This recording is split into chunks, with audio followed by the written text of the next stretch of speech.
പോയിക്കൊണ്ടിരിക്കുന്ന ഡയറ്റ് പ്ലാൻസിൽ നമ്മൾ പലരും ഫോളോ ചെയ്യുന്ന ഒരു സാധനമാണ് ശർക്കര. Sharkara is much healthier than sugar എന്നാണ് പൊതുവെ നമ്മളിപ്പോ മനസ്സിലാക്കി വെച്ചിട്ടുള്ള കാര്യം. അപ്പൊ അത് എത്രത്തോളം ശരിയാണ്, ഫാക്ട് ആണ് എന്നുള്ളതാണ് ഈ വീഡിയോയിലൂടെ നമ്മൾ നോക്കാൻ പോകുന്നത്. സോ ശർക്കര ഒരു 100 ഗ്രാംസ് നമ്മൾ നോക്കുകയാണെങ്കിൽ അതിൽ മൊത്തമുള്ള കാലറീസ് എന്ന് പറയുന്നത് 210 ഗ്രാംസ് ആണ്.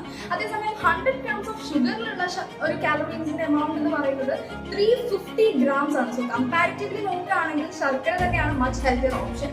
പക്ഷേ ഇത് ഒരുപാട് കുറവാണ് എന്ന് പറഞ്ഞിട്ട് നമ്മൾ വാരിക്കൂട്ടിയിട്ട് ശർക്കര ഉപയോഗിച്ചാലും സെയിം എമൗണ്ട് ഓഫ് കാലറി തന്നെയാണ് നമ്മുടെ ശരീരത്തിൽ പോകുന്നത്. അപ്പോൾ പഞ്ചസാര തീരെ ഒഴിവാക്കാൻ പറ്റില്ല, എനിക്ക് പക്ഷേ മധുരം വേണം എന്റെ ലൈഫിൽ എന്നൊക്കെ പറഞ്ഞ് ആഗ്രഹിക്കുന്ന ആളുകളാണെങ്കിൽ നിങ്ങൾക്ക് ശർക്കര ഒരു മച്ച് ഹെൽത്തിയർ ഓപ്ഷൻ ആണ് എന്ന് മാത്രമേ പറയാൻ പറ്റുള്ളൂ. പക്ഷേ വെരി ഗുഡ് ഓപ്ഷൻ എന്നൊരിക്കലും പറയാൻ സാധിക്കില്ല. സോ ഇതാണ് ഇതിന്റെ ഒരു ബെനിഫിറ്റ് എന്ന് പറയുന്നത്. ഷുഗർ കംപ്ലീറ്റ്ലി നമ്മുടെ ഡയറ്റിൽ നിന്ന് അവോയ്ഡ് ചെയ്യുന്നത് തന്നെയാണ് നല്ലത്. സോ ഗോ ഫോർ ശർക്കര ഇൻസ്റ്റെഡ് ഓഫ് ഷുഗർ.